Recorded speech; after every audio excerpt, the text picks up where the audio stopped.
But we don't show prep, so so he had no idea. I just barely make it in. I'm sure you can tell, but we don't show prep. I mean, let's put the cards down on the table here.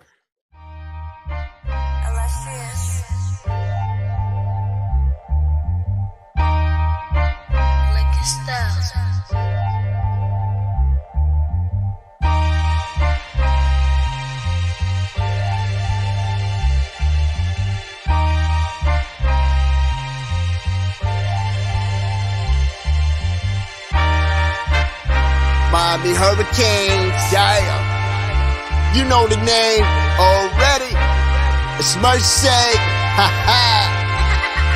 It's a 6-ring Kane show. Can't forget the name though. Got Jazz, Blue, Vish, and DJ break the game code. Ain't no changing them, ain't no breaking them.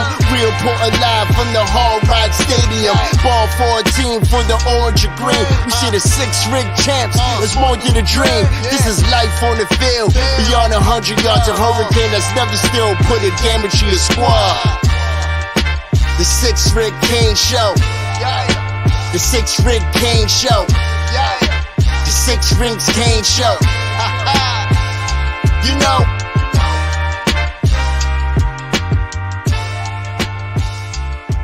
What's wrong with us? Seriously. What's wrong with us? We're Miami Hurricanes fans. Welcome to the 6 Rings Kane Show, a show dedicated to Miami Hurricane sports, featuring the legendary Larry Bluestein, Jazz Santana, Vish, and Danny Gillette. Let's go Canes.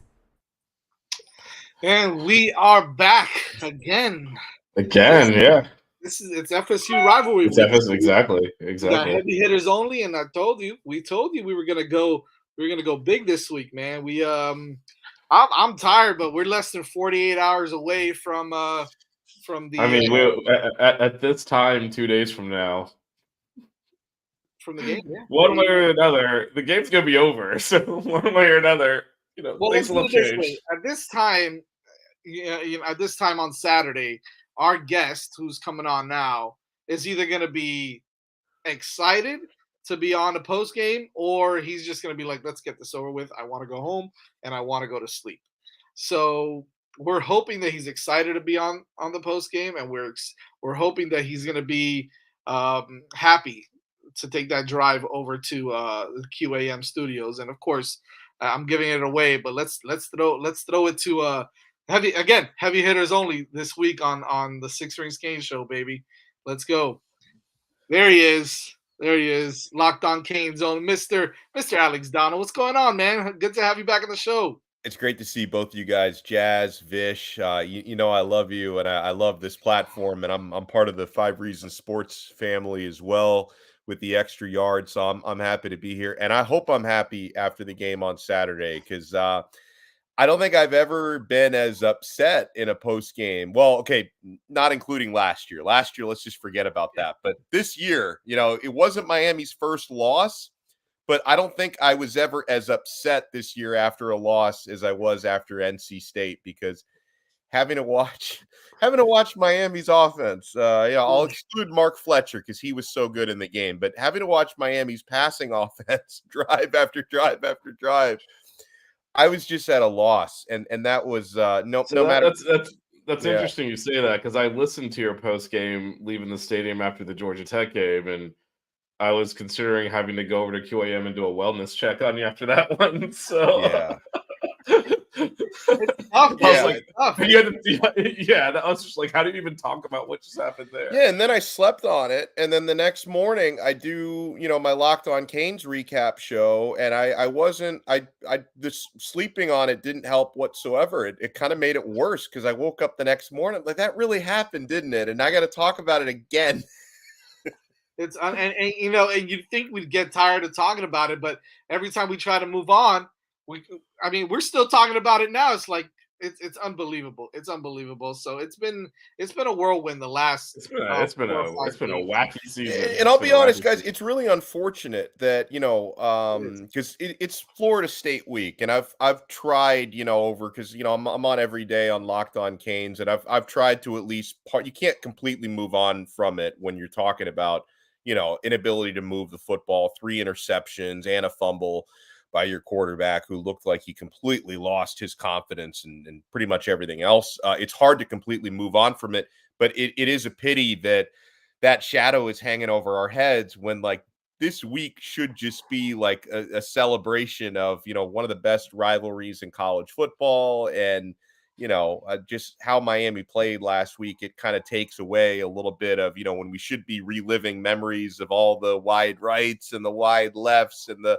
Rozier to Langham and all the other great and heartbreaking things that have come with this rivalry, where it's like, as a Miami guy, so much of our focus has been like, hey, this is great Florida State coming up this week, who's really, really good. But can we even put together like a competent looking offense this week? It's like we're thinking more about us than we're thinking about, us and them. It's the biggest question mark, right? And it's continuously being brought up because unfortunately I think that it's going to be, for a lot of people, it's a deciding factor whether Miami is able to hang around and possibly, pull off the upset against FSU, or are they just going to throw in the towel and, and we're going to see another performance like we did last week again. And so I've got to ask you the question, right, Donno? Like, who are you rocking with this weekend? Just in your heart of hearts, right? Forget about all the noise. I mean, you've seen it all. You've been there for the games. You've seen the the play of TVD. You've seen some of Emory Williams. You know that we've got JB there as well. There's some talk about him getting a lot of snaps with the first team, and who knows what's going to happen there. What's your thoughts on the quarterback situation with Miami going into FSU? Who do you think gets the nod eventually? Yeah, first I'll say there's no perfect solution, right? Like if any fan thinks, well, if we start this guy, we're going to win the game, like, it's going to be a massive upset if Miami wins this game, no matter who the quarterback is. So there is no perfect solution, right? And I've laid out all the scenarios throughout the week. For me, it's like a big criteria in keeping the game close and having a chance to win the game is obviously cutting down or cutting out turnovers. Like that's a huge thing for me. That doesn't guarantee you victory, but to me, it starts there. Because when you watch the way that Van Dyke has played in his past 4 starts, turnovers have been a constant issue at just like a level that has me dumbfounded that we can be talking about, throwing, averaging 2.5 interceptions per game in your last 4 starts. Like how does that happen, considering how good he was the first 4 games of the year? So with that in mind, like my scenario, and again, there's no great answer here. I've been an advocate this week of starting Emory Williams, just because like it's hard to stick with Van Dyke after that last game and the last 4 games. Start Emory Williams with his primary mission statement be taking care of the football. And then I think no matter who starts at quarterback, that you got to find a way to use Jaccari. And, I know he wants to redshirt this year. He's already accomplished that. He can play in all the remaining games and he still keeps the red shirt. So that's no longer an obstacle here. So, to kind of have him in your back pocket, to be able to use him in, red zone packages and short yardage situations and take some pressure off the starting quarterback, whoever it is, I think that's something you need to do. So I personally have advocated for a combination of Emory Williams and Jaccari Brown. Again, the reason why that scenario is not perfect is, we don't have evidence at this point that Williams as a true freshman isn't much more than just a game manager, right? Because that's what he made some big throws at Clemson, but that was a team victory. The quarterback didn't have to put his Superman cape on for most of that game. He made a couple big throws, but for most of that game, Emory was just managing the offense. That can work against Clemson, Florida State. They're going to score, right? So what would concern me is, you find yourself down potentially by 2 touchdowns early in the game. Like, can Emory Williams throw his way out of that? I don't know if he eventually, yes, but this year, I don't know. Tyler Van Dyke, in theory, has shown he can do stuff like that. We just haven't seen that version of him in about a month and a half. So that's scary. So I think what they might end up doing here, and this is my educated guess based on some of the rumblings that I've heard. We don't really know what's good information and what's misinformation because all these practices are closed. There's a handful of VIPs who get to watch them, but people are this is information that like regular members of the media, we're not watching practice. So Right. we try to put the puzzle together based on bits and pieces. I feel like they're going to end up starting Van Dyke and maybe using Brown situationally. Because here's the thing, like I can understand why this is such a difficult decision, despite how poorly Van Dyke has played. And obviously how quarterbacks do in practice has a lot to do with these decisions. And I have no doubt TVD has been playing well in practice. He just, for whatever reason, he loses his mentality in games, right?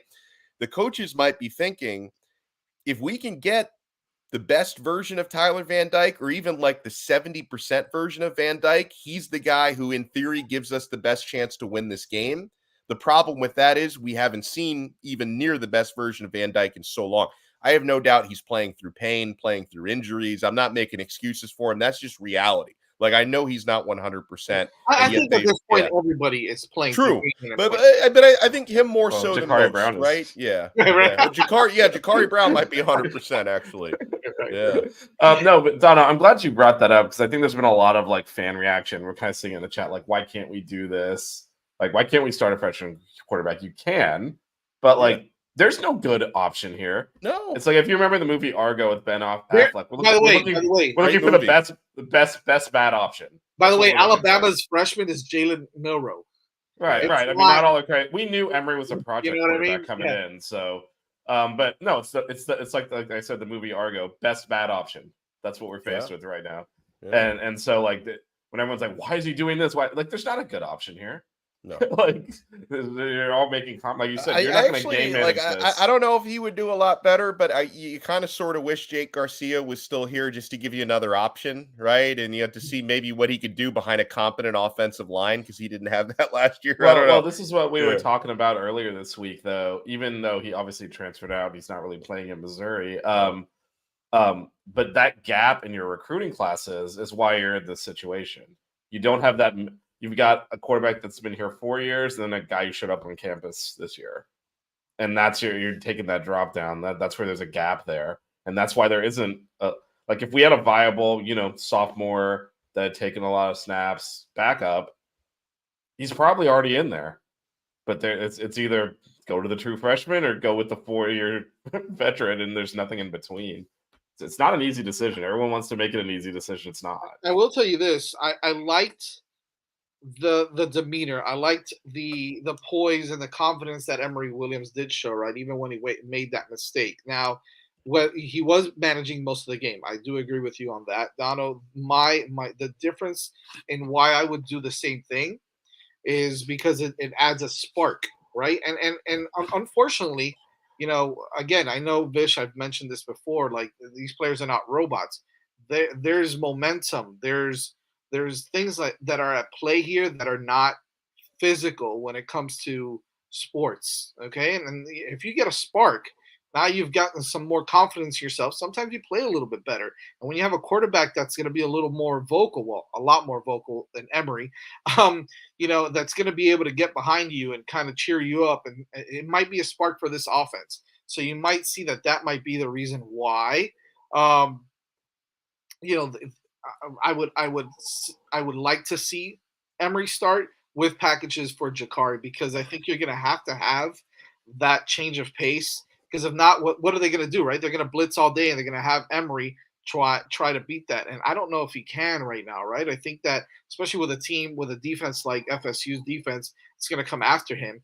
You have to have the mobility that Jaccari Brown brings. So if you're running that RPO, that defensive end is not crashing every single time. And I know Flo mentioned it on the show yesterday also, but it allows him to kind of sit there or freeze. Or if he does crash, and you've got the legs for Jaccari to get around and use his mobility as well. So I think that a combination of those two makes more sense than a combination of TVD and Jaccari, because what happens? Yeah. And this is my question to you, Donna. Right? What happens if, first of all, what would be your reaction if TVD does get the start? And number two, what if right off the bat he starts making mistakes? I don't know if pulling him there kind of just screws the pooch completely, if you ask me. Right? I think at that point it's just too late, and you've kind of set that momentum already during the game that you're gonna. I don't know how that's gonna work. I don't know how the team is gonna react to that. The fan base, even though the fan base doesn't care, I mean, Mario Cristobal doesn't care about what the fan base thinks, but at the end of the day, we're gonna say something. We're gonna comment on it. So is the media. So is everybody else. So he's gonna have to deal with that. But at the same time, is he making the right move for the team by trotting out there TVD? Because of that, what if he makes a mistake right off the bat? If that scenario plays out, I would be dreading checking my X mentions or my Twitter mentions or whatever we call it. I mean, I would still do it because I'm a masochist, but I would be dreading opening up that app, like, because I know that I know how our fan base would react, and I wouldn't really blame them for it. I've had a lot of discussions about how to handle this quarterback situation this week, and I think one of the more insightful conversations I had was with Brian Smith, who joined me, I think, on yesterday's episode, and he was just breaking down like the anatomy of a quarterback change, right? And one of his concerns, kind of playing devil's advocate, was, Van Dyke is the guy who's taken, probably at least 90% of the first team reps all year. You think about all of the reps he's taken, building that quote unquote chemistry, because we haven't seen him much lately with his wide receivers and everything. And that, if you just decide to kind of blow that up and start somebody different, then there's a lot of complications that come with the routine that you've built and all that kind of stuff. He brought up the concern. I think this is a two-sided coin. The concern of, hey, if you make the switch now when, Van Dyke has been your starter all year, except for the Clemson game in the last, better part of the last 3 years, that, do you risk kind of losing the locker room for making that change? I brought up the point, you might lose the locker room if you don't, because I don't know how these guys feel about it, that if he keeps trotting out there and kind of making the same mistakes, then, did the teammates say, hey, maybe we want a little fresh blood in here? But that's one of those things I don't know, because the locker room is a delicate ecosystem, and it's difficult for fans, media, anybody to kind of understand the way that they feel about it. Anyone who's spoken about this publicly has put out the support for Van Dyke. Ruben Bain actually had some really encouraging words towards Van Dyke earlier this week. So, as far as we know, for as much as he struggled, I don't think he's lost the team, or at least I haven't seen the evidence of it. Yeah, and I think the fans just want to see something different, but that's not the way the team works. Right. They're not. Right. And like you said, if he's playing better in practice, and what messages send to your team if you play the guy who's not playing as well in practice? You're like, oh, we're gonna start the freshman because screw it. That's why it's not an easy answer, because as Jazz said, if he comes out there and like they start Van Dyke, good week of practice, he's ready to go. Yeah, he throws like a pick on the first drive. I mean, all hell's gonna they can all say like the sideline, they don't pay attention to the noise, they block it out. It's gotta leak in a little bit, and if it comes out that way at the beginning, then I mean, but then on the other hand, if you go in there with Emory Williams and he struggles, and you're like, we didn't even play our best quarterback. Like, yeah, right. I think some of the players might feel that way. Right. I would hope that in the case of fans, because I hear from and talk to a lot of fans throughout the week. I think the majority are calling for a quarterback change this week, and they would rather see Emory. I hope you guys don't you don't flip on the situation where if Emory does struggle, you would hope if he starts, he plays well. Yeah. But if he does struggle, I hope you guys don't say, you can't. It's Mario, he's an idiot. I told you Van Dyke should have played. Like, you got to stay consistent. Of course they will. And can't do that, but they will. And that's why actually when Jazz asked this question on Monday, I'm not sure who they should start. Like, Mario's got to read the room. He's got to make whatever evaluation criteria he makes. He's had to make so far. But then my big thing is, whoever you pick, you got to stick with them. You got to let them, if they're struggling, let them play through it. You got to back your quarterback. You cannot play musical chairs back there. This guy screwed up. Put the other guy in. Oh no, put the other guy back. You cannot do that. It's not a video game. They actually have brains and they feel things. And they got whoever's in there's got to have confidence. This is my game. Yeah. I have to have the confidence to be able to make mistakes. Otherwise, you're going to get garbage from either of them if they're not confident that they can let it loose and not get punished for it. If they throw a pick, they're not going to be on the bench, right? So whoever he picks, I hope he gives confidence. I will say the Jaccari Brown thing. When we called timeout on that 4th and 1 on the goal, I was like, man, I wish he had taken a snap this year. Yeah. Because it's an automatic first down right now on the biggest play of the game. But by the way, a few people were calling me out, and rightfully so. Like I was talking about Jaccari on Locked On Canes today, and I referred to him, and this was anecdotal because I wasn't like looking at his career stats, and I kind of referred to him as like an under 50% passer, just because that's kind of his reputation, and it's what we've seen from him in scrimmages, like the spring game and the Canes Fest scrimmage. It was a little bit rough with him throwing the football, but people were calling me out for like kind of calling him a sub 50% guy, because technically, and to be fair to him, this is 100% true. His actual in-game experience, he is a 60% passer. Like his numbers, and he was 73% plus. It played very well against Georgia Tech last year. Didn't play like as well against Clemson and Florida State, but he is a career 60% passer. So I don't want to be like handing out fake stats and narratives. I was just speaking kind of anecdotally, not factually, and I was wrong. He is a 60% career passer. And if you could project that out over like an entire career or like a bigger body of games, if he could play at that pace, he would be a dynamic quarterback in college football. And maybe he'll be given the opportunity to do that, because we know how dangerous he is with his legs and his size and his power. And he's got a very strong arm. If he can show he's a consistently accurate quarterback, Jaccari Brown would be a monster in college football if he can show that.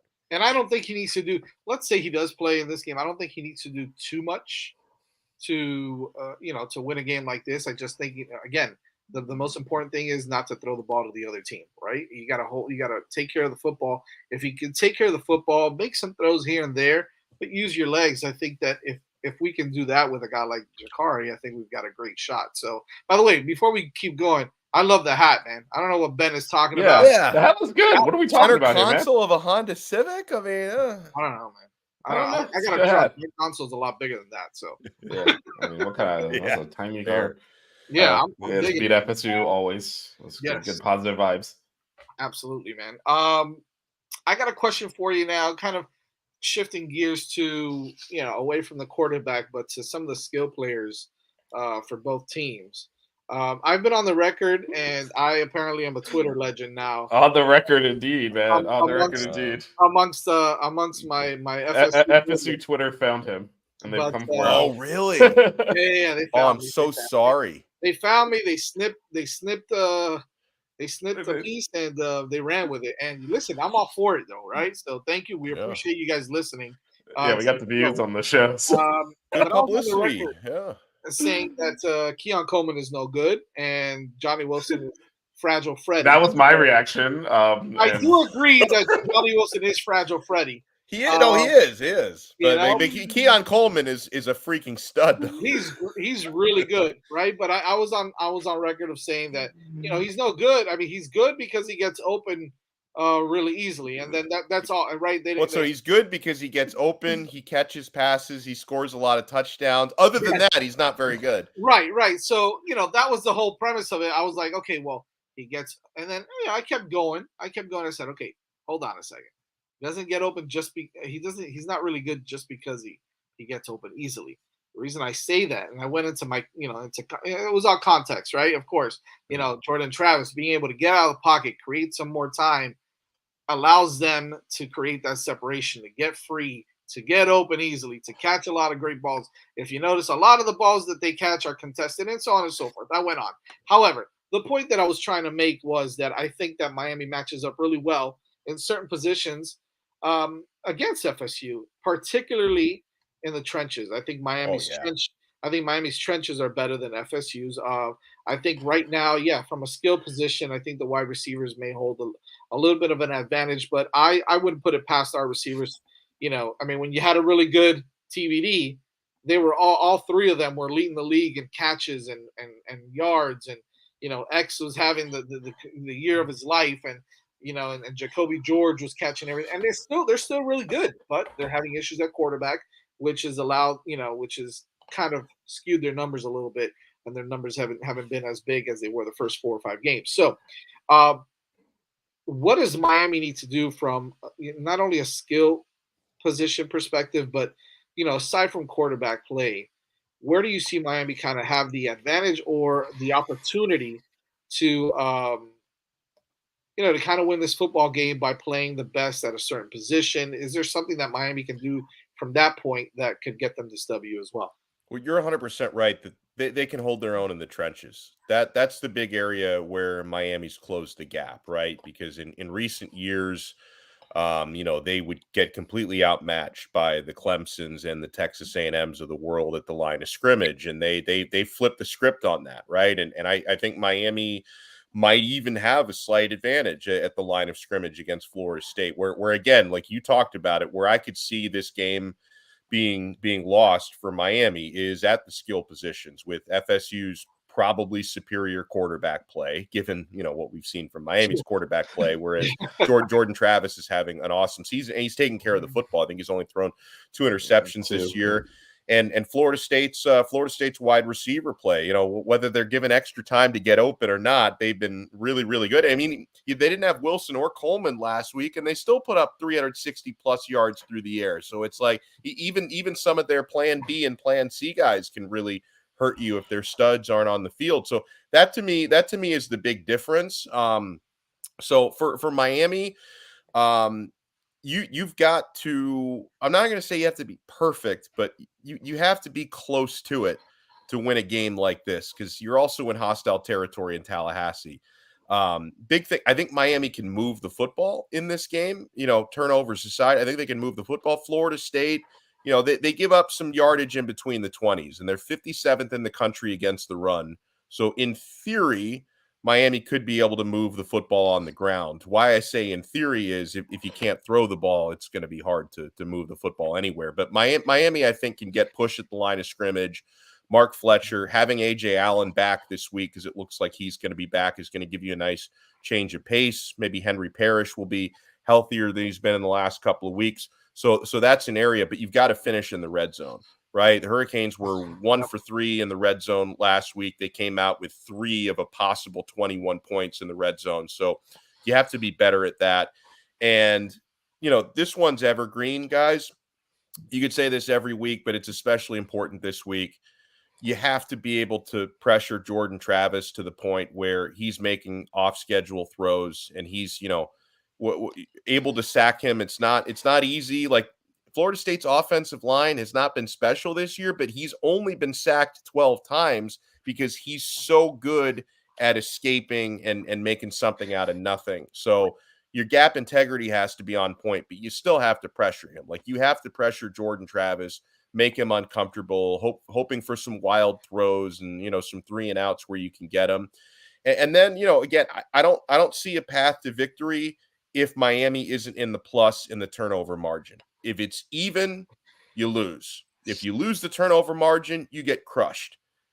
+2 maybe, maybe +1 if you play really well in the red zone. But I'm looking at maybe being +2 in the turnover margin, which again, you may have to get a little lucky, maybe with some fumbles and some sloppiness. Maybe Florida State kind of plays the way Miami's played, and they have some been known to start slow as well, so you might have to take advantage of that, right? Yeah, exactly. And that's a great one, especially if you're still struggling at quarterback, right? If you can you can start the game with a 7-0 lead rather than, being down 14-0, and you can manage the game, because that's another area, guys. And I know this is a big thing for Cristobal because he's always trying to do this complementary football. If you can hopefully play with a lead and you can establish your ground game and you give Jordan Travis fewer possessions, that's another important one as well.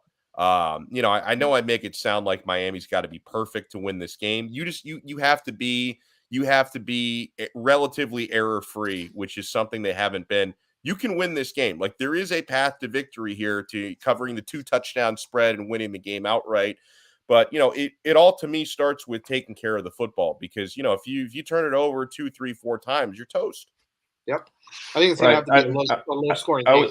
Can you also just a couple of things you didn't mention offensively that kind of went wrong against NC State. Brashard Smith basically was absent from the game plan for some reason, and then everyone's been begging all year to throw to the tight ends, and apparently you have to wedge the ball in their face mask for them to catch it based off of that last game. So I mean, is there even because some of those times were open, the ball was getting there and it just wasn't getting caught, and then I guess Dawson tried to explain why Brashard wasn't a big part of the game plan, but I was really buying his explanation. Yeah.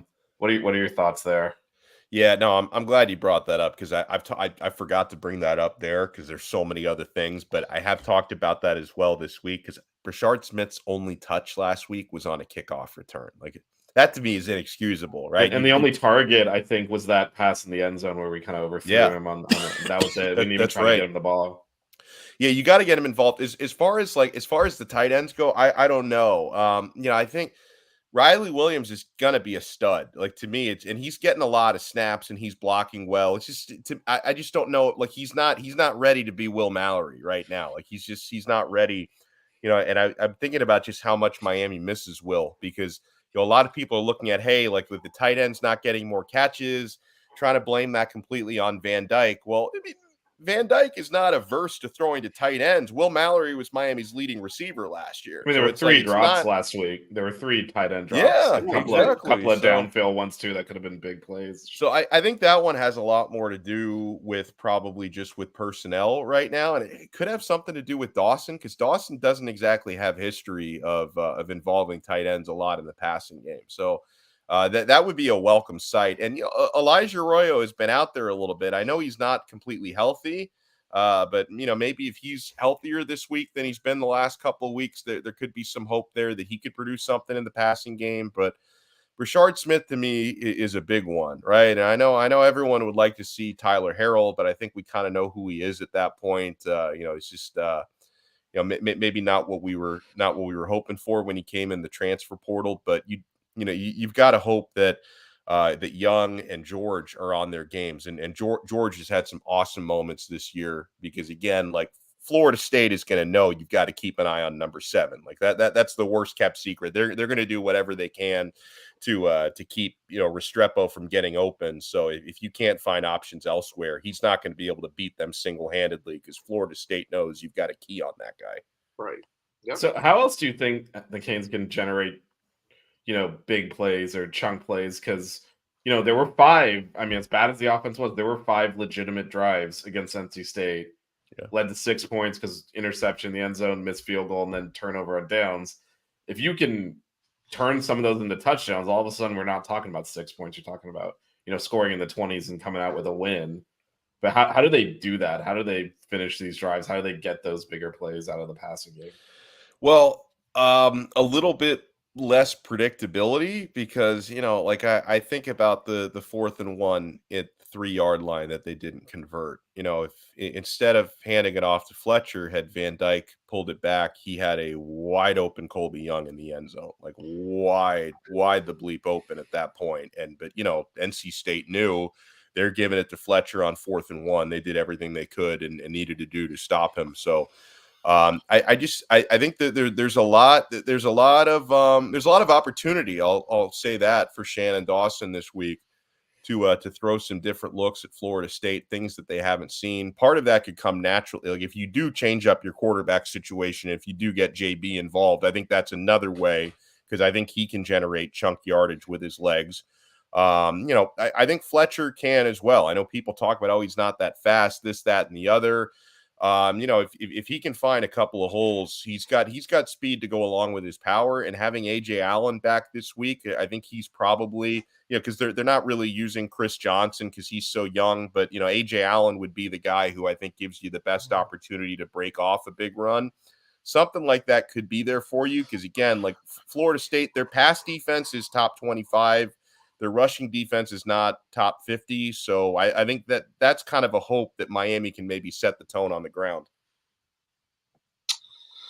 We'll see, man. We'll see. It's going to be exciting to watch. I think we're all ready for it. We're all ready for it to see who comes trotting out and starts throwing the football. I think Yeah. that's the big And one. I also I wonder how that's going to be revealed, because there are like there are sometimes I think about the last couple of seasons when, like, Van Dyke hasn't been healthy, and they've changed the starter, and one of those college football reporters will break, like Pete Thamel, I think, is usually the guy that breaks Right. it. So like, is Thamel going to get a scoop at 11 a.m., or are I, we really not going to know I think they're until I think they're all going to come out wearing the number 9, and then I have no idea. Yeah, I wonder, because it's like Cristobal wants it to be a game time decision. I don't like, and there are tactical reasons for that, right? That how he wants it to come down to a game time decision. I just wonder if, like, Pete Thamel is going to get the catch wind of it at 11 a.m., or if we're really not going to know until the first Right. series. I'm kind of curious to see how that plays I out. have a feeling we might know. I have a feeling we might know. Yeah. We'll see. Before we let you go, Donno, I want just kind of some fun here. Your favorite or one of your favorite or most memorable FSU Miami memories that you can think of. Yeah, well, the first one that comes to mind, because I had the privilege of being there, even though it was hot as hell in the Orange Bowl, was Dorsey to Shockey in 2000. Like, that was, I mean, because that was when, like, Miami was right on the cusp of being back, right? That was the year before the greatest college football team of all time won a national championship, and I just remember that win over Florida State in the Orange Bowl. That was like when I realized, hey, this might be the best team in the country, right? Like, because you're kind of wondering, how good are they? They had lost to Washington earlier that year, which kind of put out a little bit of the fire in our title hopes that season. Obviously, they didn't end up getting to the championship game, but that win over Florida State, like, really made me believe. Another great memory for me was 2 years later, Willis McGahee screen pass, wide left, that comeback in the OB. That, for some reason, I wasn't at that one. I can't remember why, because I would go to most of the home Miami, Florida State. I remember watching that one from home. I don't know why I wasn't there. I wish I had been there for that one. And yeah, and then I got to shout out my guy Malik Rozier, because he's going to be coming on Locked On Canes tomorrow. That throw and catch to Daryl Langham, I was jumping up and down. I was in hyperdrive when he made that play. That was fun to watch. I gotta admit, that was one of my favorites, just because we had been struggling so much against. Yeah, we hadn't beat them in so long. And yeah, that broke the 7-year itch. Yeah, yeah, and like, that drive was right after Florida State taking the lead, after we're leading the whole game, and they throw that touchdown. We're gonna lose them again. I know. And then Malik, thanks, let Malik. him down the field. Thanks, Malik. Let him down the field. We appreciate it. I think we're gonna wrap it up. By the way, this is gonna be on the podcast as well, either tonight or tomorrow morning. So it'll be tonight. Make sure you guys catch that. Subscribe to the podcast, whether it's iTunes, Spotify, wherever it is that you get your podcast. Follow us on at 6 Rings Canes on Twitter or X, whatever you want to call it. And of course, Donno, every day on Locked On Canes. What time do you come on, Donno? Yeah, we usually shoot for 11:30 a.m. Premieres, and we're going to hit that tomorrow, I think. Well, actually, no, we're not, because on Fridays, we put them out later on Fridays, because I co-host Locked On College Football Kickoff Live, which is 11 a.m. to noon. So we will have that. I'm sure we'll talk a little bit about Miami, Florida State, but we're going to be talking about all the big games on the live show, 11 a.m. to noon. And so I'm thinking probably 12:30. Locked On Canes with Malik Rozier, but we usually go 11:30, but Fridays we do 12:30 or 1. So I'm thinking probably 12:30 tomorrow. Awesome. Yeah, make sure you guys lock into that. You see what I said? They're locking into that. Anyways, bro, he's a pro. I'm tired, man. It's been a long week already. It really has. It's been crazy. Donno, we always appreciate you coming on, man. This time you're not gonna log us off the show, which is great news as well. Yeah, so I still feel bad about that. That was a long time ago, and I still feel terrible about that. Oh, man. That was a charity stream too, man. You cut the charity it was? off. That's right. Well, I mean, that's right. Well, whatever. I don't need to help people. I spun up another stream. We got back on, so it was just a minor blip. Yeah. Oh, man. Yeah. We'll be back on Saturday for pregame and postgame, so make sure you guys follow us and check us out there. We'll post some stuff on Twitter. I hope you all have a good night, and we'll see you guys this weekend. Go Canes. The 6 Rig Kane Show. Yeah. The 6 Rig Kane Show. Yeah. The 6 Rings Kane Show. You know,